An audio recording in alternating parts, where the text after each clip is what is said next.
Welcome to Professor Game Podcast, where we interview successful practitioners of games, gamification, and game thinking who brings the best of their experiences to get ideas, insights, and inspiration that help us in the process of getting the students to learn what we teach.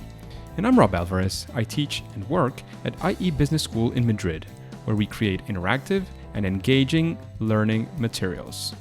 Want to know more? Go to professorgame.com/subscribe, start on our email list, and ask me anything. Engagers, welcome back to, once again, the Professor Game Podcast. And in this episode, we have Emil. And I'm not sure if I didn't ask you this before. Is Emil the right way to pronounce it? Well, the Norwegian way is pretty hard for any English speaker. So it's normally Emil, but it just turns off. Yeah. So Emil, I'm trying my best there. Are you prepared to engage? All the way. All the way. Let's do this because Emil is the founder of the Hubro Education. They develop learning games for business education. So this is kind of near and dear to my heart. As you know, I work at IE Business School, and in my department, we create engaging and interacting learning materials. So it's very, very close to me, at least at the beginning, very focused on business education. We've met in several conferences as well. And he has founded this company, Hubro Education, after a professor approached him, frustrated that he couldn't find a learning game that met his requirements, I'm guessing, for that class. Today, their simulation games are used in over 14 countries all around the world. So very exciting. We also met in a conference, and you're probably not going to say this, especially, I understand that people like to be, sort of humble, but you also got an award in one of the conferences where we met in Lisbon. So that was congratulations once again for that. And, it's one of the good things of getting to meet very interesting people in this world. You get to see the award winners as well. So Emil, is there anything we're missing from this intro? No, thanks a lot for that. I was not going to mention the the award. No, I feel you caught the gist of our background. Great. So let's move on to the first thing. And we always like to get to know our guests, beyond the introduction, which is always great. But what would you, I don't know, again, we're in this coronavirus environment. Before coronavirus, during coronavirus, or estimating what it'll look after the new normal after this. What does a regular day look like? What is your typical schedule? What would that look like for Emil in a day like today, for example? Well, these days we just roll out of bed and put on a cup of coffee and we're good to go. It's a very hectic time now. It's a great time to be in education technology, I think. Of course, we're 7 or 8 weeks into Corona quarantine right now. And in the first week, all of education tech that I could think of was offering all their services for free. And on the other end of that market, all the educators I knew were looking for things that would help them make distance learning engaging, which is, from my experience, notoriously hard. And a lot has happened since then. So we're having something like an average on somewhere between 10 and 15 demo requests from all around the world every day now, which is pretty cool. It's pretty high above what we're used to. So these days it's hectic. It's a quick shift between those meetings, replying to those incoming requests, and trying to, at the same time, develop the things that are needed to make an engaging distance learning experience. That sounds great. There are sectors in the economy that are not going great at all. Today I was discussing with my students the case of an airline. And of course, airlines are going to have or are having already a very hard time during these times. But there are hopefully other things that will not necessarily compensate, but at least alleviate this difficult situation for many. And I'm happy to know that one of the things that is going on is that simulations and online games for business education are picking up as well in your sort of corner. And that's great news. Basically, there's been no distance learning in secondary education in Norway, where I'm from.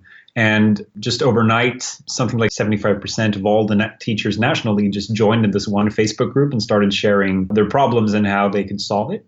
And I saw someone make a meme just 1 week in saying what learning tech I knew before. And it was basically It's Learning, which is the dominating learning platform in Norway.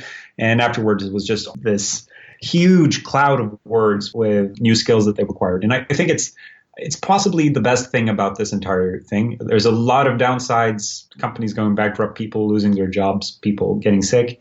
But that's maybe the big thing there is the disruption in the other end, in industries that really have to throw themselves around and change. And a lot of the services are there and are ready for them. It's just driving the actual adoption.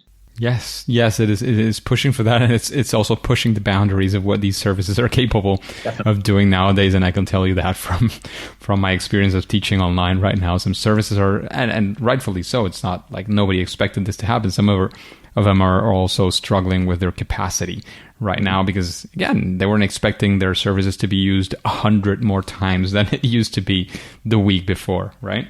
Yeah, they were mostly not prepared for that. So, moving on to one of the first questions that we always like to sort of draw a lot of learning from is about a time in which, Emil, you were setting out to do some of your projects, maybe one of these learning games or something related to these games and in this world. But of course, as life happens, you had, a moment of first attempt in learning or a fail or a failure. We would like to recall sort of your favorite failure, one of those that led you into interesting places or that brought you a lot of learning or that you were able to have a nice comeback from. We want to sort of be there in that story with you. We want to live it with you. And of course, take away the key lessons from that as well. Well, I'd say the one that comes to mind is, if I just go back in our story, we started out as a spin-off at Norway's largest technical university, NTNU. And we basically got the opportunity to take the biggest management course in the entire university and use that as our pilot project. For that semester, there were 600 students doing the course. They had always had the largest auditorium in all of the university. And we were there ready to test our pilot version, our beta, whatever. And we were certain that, okay, this has worked so well with smaller groups of 20. Let's see if we can handle the dynamic with this larger group. And I'm sure you can guess what happened next.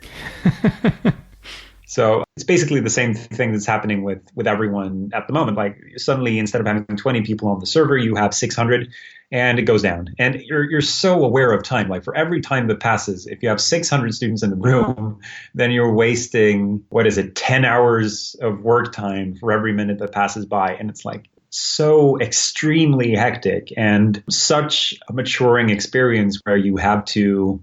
These are people that are, your fate is really in their hands, right? Because if they are satisfied with the experience, that is what we're looking for. That was the whole purpose of the thing was, does it work with a large group? And does this large group give us their blessing? So on one side, we learned that really handling that kind of situation and being prepared for it is alpha omega in that kind of sense. This actually did happen when we launched the second version of the simulation as well, except we handled it a lot better. So it wasn't all that stressful. And secondly, I'd say that's the big bad one that kept me awake for a while. I'm sure it did. I can sort of feel that pain in many ways because we've also been doing these kinds of things. And every now and then, like literally, you can sometimes say, well, what could I have done better? And you sort of prepare for those things and you have to, again, prepare the capacity. It's not the same as you say to have 20 people accessing at the same time than to have 600 or 6,000 or 20,000. Yes. You have to prepare for these things capacity-wise in the digital world. But then sometimes, like this literally happened within our business school at some point. It just happened once. But, lights went out in Madrid. You had no electricity. So how do you do a simulation without electricity? Like, there's nothing you can do. Like, well, you have to improvise. And maybe within the class, one of our professors, after this, she was like super nervous. She's not one of our youngest professors, so she was not very keen on technology in general. She uses our simulations very much. But after this incident, she felt like she needed like extra support each time. It's like, well, I'm sorry. Like, of course we can be there for you, but there's nothing we can do if ever, electricity just shuts down again in the building. You know what I mean? Like, these are things that happen. Yeah, that's kind of a poor argument. Like, if lights go out when you're teaching with a PowerPoint or anything, then lights are out. Like, you can't, are you just expecting to sit there in darkness and listen? Absolutely. Yeah. Absolutely. No, completely. But, it's just more about handling the emotional situation, I'm guessing, for these kind of people. And I mean, I don't know, maybe she felt that hadn't it been for technology, like there was some sort of way in which technology had to do with this whole, massive screw up because, losing power in the middle of the central Madrid, it's not a common thing to happen, definitely. So again, that seems like a very key lesson, like how to prepare for these things. Is there, like in particular, what would be maybe one thing that you did differently in that sort of second time it happened that you would say, well, just by this sort of small tweak or medium-sized tweak, we changed this thing and prepared us a lot better for a situation like this one? Well, the best thing you can do is to have some kind of backup offering. And the biggest thing we did differently second time is to actually bring the course owner and the lecturer. So we said, okay, things aren't working exactly as hoped. We need 15 minutes to have it back online. Can you give an introduction to the next topic, which was a topic that was planned not to be taught before that section, though it would be highly relevant. And even if it went down another time, she could just continue on that topic. So it would have been completely in line with the actual learning goal of that course, while still being in line with what we were doing in the simulation. So it was kind of I don't think the students even knew that it went down. It just went down, and we had a good cover up. That sounds fantastic, like a very smart strategy as well. And taking a 180-degree spin and looking at, again, a major challenge that you face or something that you wanted to tackle in this business educational world, and you actually were able to do it. Again, the first, the second, or the 10th try, it doesn't matter. But that you feel that, was a massive success in this learning games world that you were developing. Can you, again, we want to live this story with you. We want to see what happened. How did you come out of it? Like, what were the key lessons from this, or maybe the key things that took you there? Sorry, key lessons that got us to... Yeah, to this success, to this situation in which you managed to sort of overcome this challenge, or to manage to get to your objective of, whatever it is that you were trying to build. So along the way, of course, so just to take a step back, of course, what we're developing are these business simulation games that are used in primarily the basic and principal courses in business studies. And of course, these are studies where the students don't have a lot of background in the topics. The whole purpose is to give them more of a holistic feel and understanding of the course. If you've just heard a little bit about marketing, heard a little bit about accounting, you're not really thinking business. You're thinking a little bit about accounting, a little bit about marketing completely separately. And so, of course, when we're developing this, we always focus a lot on, is it meeting the user group's needs? So we've always tried to, at a very early stage, kind of a lean startup approach, bring it into the classroom, test it with students and so forth. And I find that a lot of the smart little features and the big ideas are the ones that get teachers really engaged with what we do, are things that have come up like from that actual meeting with the user. So we've maybe made a first beta of, for instance, the second simulation we had called Hubro Marketing, which is for marketing courses. We were at a school in Oslo testing it with something like 70 students. And I was in front of the class, and the good news was that the students were really engaging with the simulation. The bad news was that they were so engaged that the job of trying to connect it with the syllabus, which is really the teacher or educator or facilitator's job, was really hard. So you had to stand in front of the class and stomp to get their attention. And it's really suboptimal. And at that moment, I realized, would be great to have a button to just take their attention, just black out the screen. And so we made that button. So currently it's the simplest but most brilliant kind of design of that kind of feature where your students, when it's all eyes on the teacher, you actually grab their eyes because the screen just turns gray and tells them, look at the teacher. So I think our journey has been just a long trail of that kind of ahas that we found along the way, where you're constantly engaging with the user. And it's not just about the game design. It's a lot about understanding the learning environment that we're trying to fit into. And I think that is such a complex environment in that it's part of your software. It's part of the teaching that the educator is offering from before. In many cases, that's more of a traditional kind of lecture. How do you fit into that environment? And it's, of course, about the technicalities and the technique, which also has a very big design component. Like, you can't make it hard to use. Tech has to just be there and work. So, yeah, that's kind of the red thread Yeah, it's kind of the silver lining in a way that ties all these things together. And one interesting thing that I thought that I had when you were telling the story is that simple, sounds very simple. It's just a button to turn everything off and get the people to pay attention to the facilitator. Sometimes the answer to a huge problem, or that could be, again, a huge problem, is not necessarily need to be something huge and complex and, very hard to do. Sometimes the easy solutions get the job done. And, you're already doing part of the job by engaging your students and engaging them with a part of their learning. But, that next step to get people to do that, maybe debriefing or to connect those concepts together, you also need to incorporate that. And it kind of brings a problem, as you were mentioning, if people are too engaged with the simulation and not so much with your facilitator, then you have to do something. And a smart way that you can do it is a simple solution. I'm sure, programming wise, that was not the most challenging thing that your team had to do. Am I correct? Yeah, very much so. Can I ask a question? Sure. So you mentioned earlier this professor that the lights went out and now you have to offer support every time she's doing something like this. And I find that is the biggest barrier for teaching being changed and upgraded, and innovation in teaching is this kind of technophobia. Of course, part of it may be a lack of incentive, but the other part is definitely that there's a fear of doing something wrong as well. I find especially for the older guard, but not exclusively. So how do you guys overcome that part of it? Well, the funny thing is that our professors and even some of our authors who have created these materials with us, so they've been the academic, the content creators and those things, they've been with us in this development process. They use them in every single class that they have on the topic. Some of these are the ones that require us or expect us to be in the class. And we've been trying to move away from that as much as possible. But of course, there are our internal audience is the most important one for us. We have to make sure that they are well attended because we want to make sure that on one hand, we keep on producing and creating awesome materials with these star professors. We also want to make sure that they continue to use it and talk about it to other professors and that they have, of course, a good experience.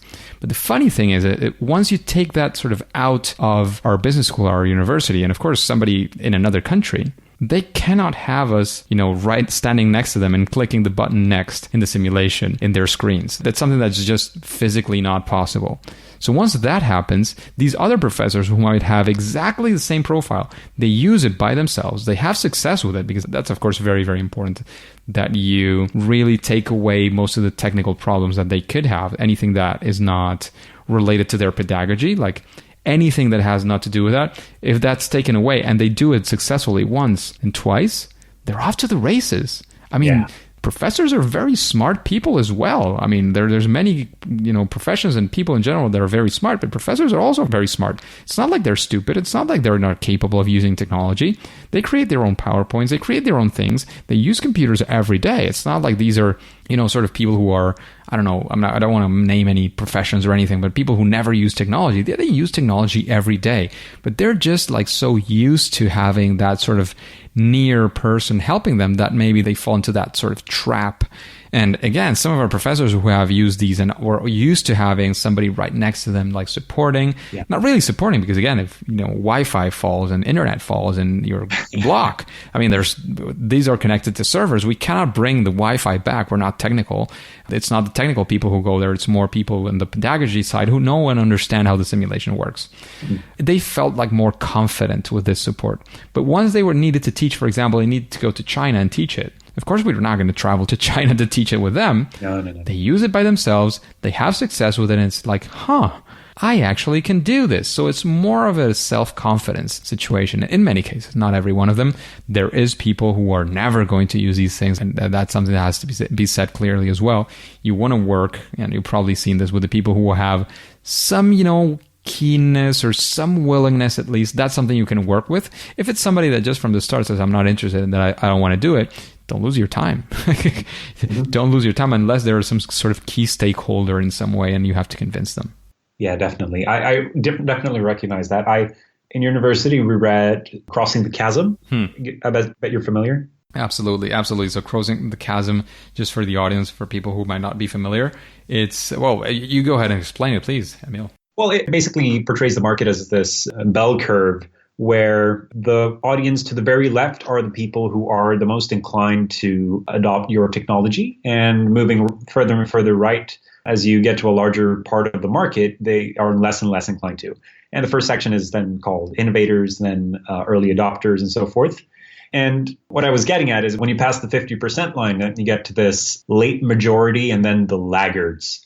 And I find that, of course, it's never a goal in itself to go deep into the late adopters and the laggards with this kind of teaching material. So actually, we're at this point at something like exactly 50% of all Norwegian secondary schools use our software to some extent.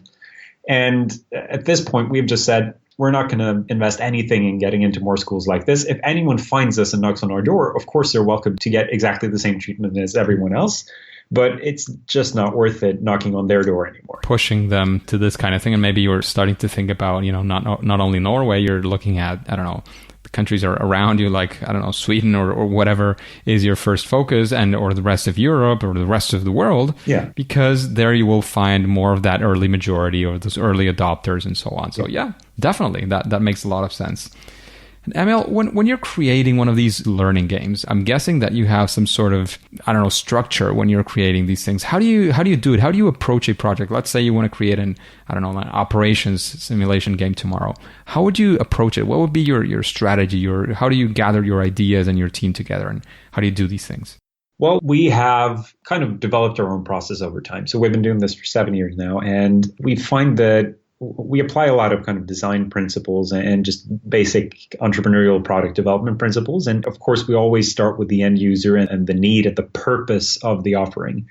So I would start out by finding an operations professor like you and asking, so what are the main learning goals in that course? And then, of course, what is even the purpose of adding a simulation to it? It can be many different things, but what is it that a simulation or a learning game can add to this kind of course that you can't solve with your current arsenal of teaching tools? So always looking for that unique position that has a problem that needs to be solved. That's kind of the first step for us. And just to bring it over to our story again, with the simulations we already have, it's always been about we find these professors who often tried other simulations as well and find that they just don't do it. It's either technically really badly designed, it's hard for the students to get into, and part of our niche has become targeting these extremely large classes. So whether you view extremely large as 250 or in the thousands, at that point, the instructor can't have a one-to-one with everyone anymore. So we're trying to meet that kind of situation as well. And on a conceptual level, we've kind of said that what do you need to design these kinds of learning games? We've boiled it down to 4 capabilities that you really need. It's the technical aspect. That's something we've really worked with in-house and that we have a backbone in the company with 3 very, very bright developers that have everything we need in that aspect. Then there is the learning science, which is something we both read up on a lot. We've had countless discussions with different practitioners and also researchers to kind of get an understanding of how do we really learn and how do you learn in a game setting. Then, of course, there's the design part. We have to design the process that the learner will go through.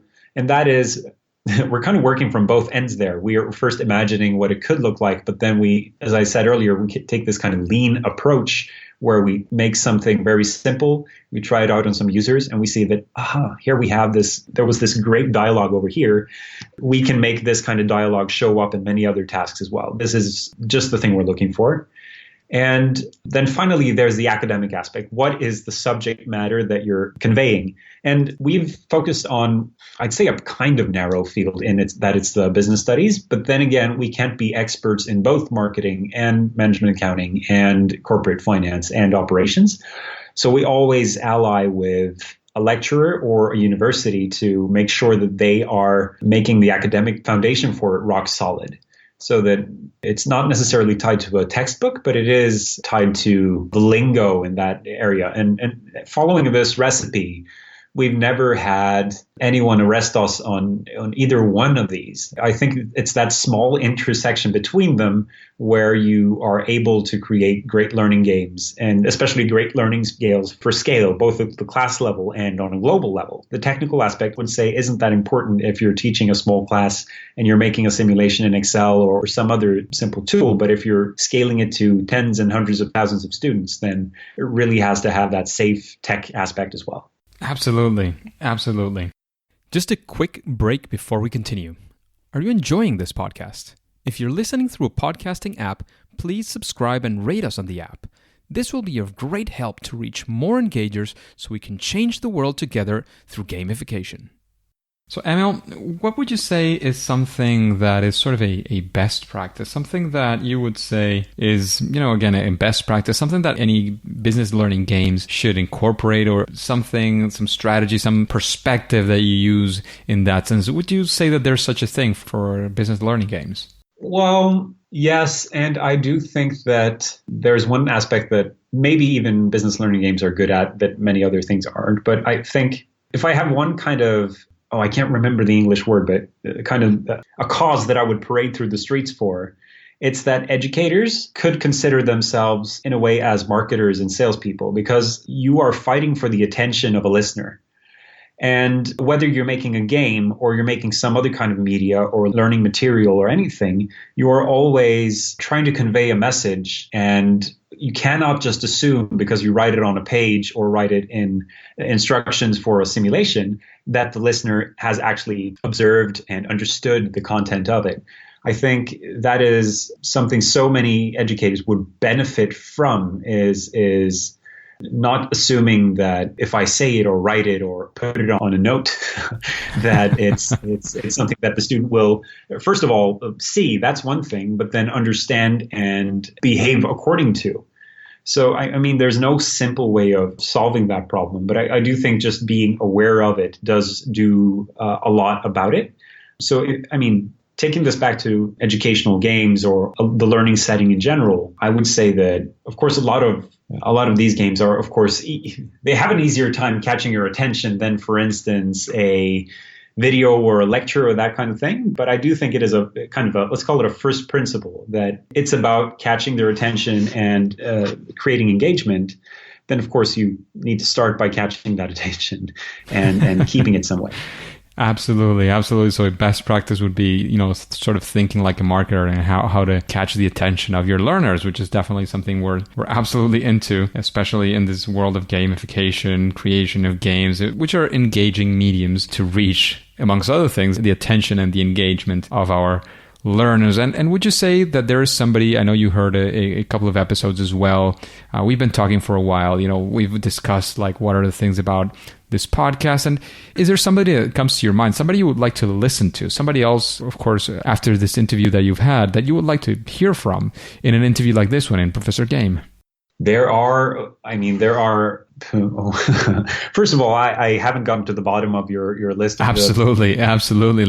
But is there somebody you draw inspiration from that perhaps having been or having not been, that's hard to, after 130 something episodes, probably where we're around now, we're 140, it's going to be hard to make sure that they haven't been on the episodes before. But somebody maybe you draw inspiration from, somebody you've read from, some friends that you have, somebody you've talked to about these things that you would like to sort of hear their perspective in a different way in an episode like this one. Well, I do think, just to point it out, I think I've been discussing who has succeeded in education technology. I've been thinking about that a few times and trying to draw from them. And I would say that out of all of those, there are, of course, the mastodons of education tech are the publishers and the learning management systems. But then there are some of them that just stick out that have done a really good job in the adoption. And again, that is the hardest part in education. How do you incentivize? Like an educator doesn't really have that kind of incentive you don't pay out a bonus for an educator for adopting more tech or adopting more teaching tools or that kind of stuff. So how do you make them adopt then? And the one example I have of a company that really has succeeded there is then Kahoot. And especially there's a guy who used to be their CEO and was one of the founders, whose name is Johan Brand. And then there's a professor from the same university we started out who kind of came up with the original concept. And just learning about that how do you make this kind of tech so available and so easy to adopt that you actually make millions and tens of millions, and now it's probably hundreds of millions of teachers around the world use this. Wait, it's not hundreds of millions of teachers, but still users. Absolutely. I think that is a perspective that developers of learning games, prospective entrepreneurs, and educators alike would benefit a lot from hearing about, I think.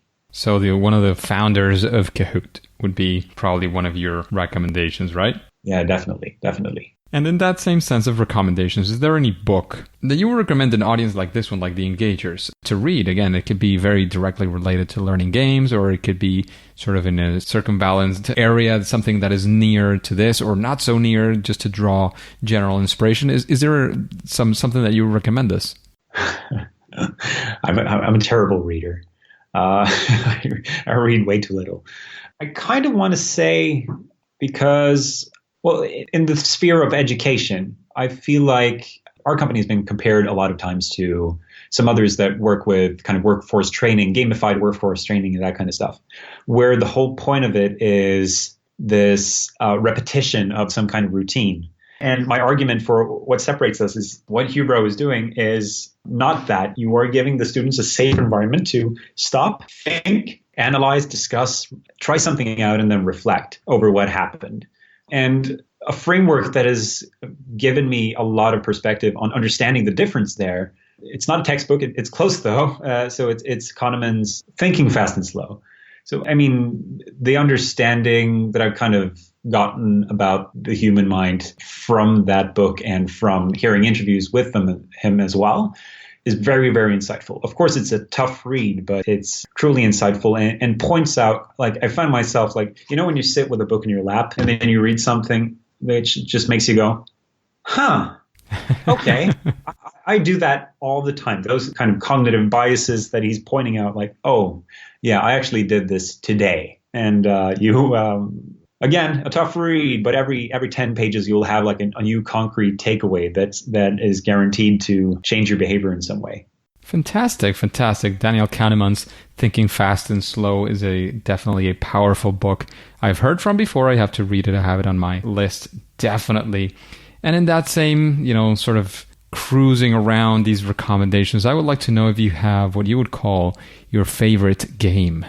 So the other day I had a meeting with a professor who mentioned that he played this Oregon Trail. Have you played it? I haven't played it. I know there are still versions going around the internet right now. I'm not sure of how legal it is for them to be distributing these things, but I know that I've seen it around and I've heard a lot about it because there's a deep component, an educational component there, and it's very, very basic in many ways if you see the technologies of nowadays.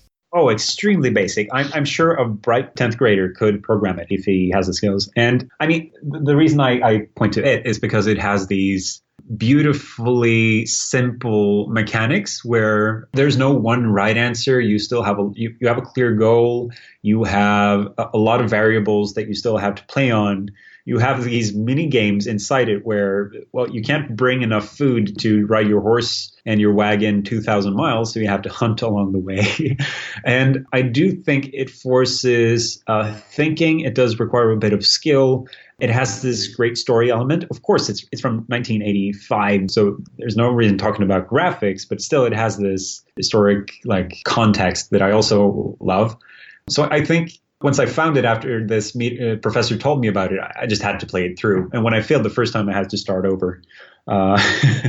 So I think, and again, it's the kind of game that's so transparent that if you have never designed a game before and you play that game and you approach it in the way like, how did they build this game? I feel like you've actually learned something about game design from just observing it, because it's not Pong where it's all skill. It's about understanding what variables impact your position and your likelihood to make it to the end.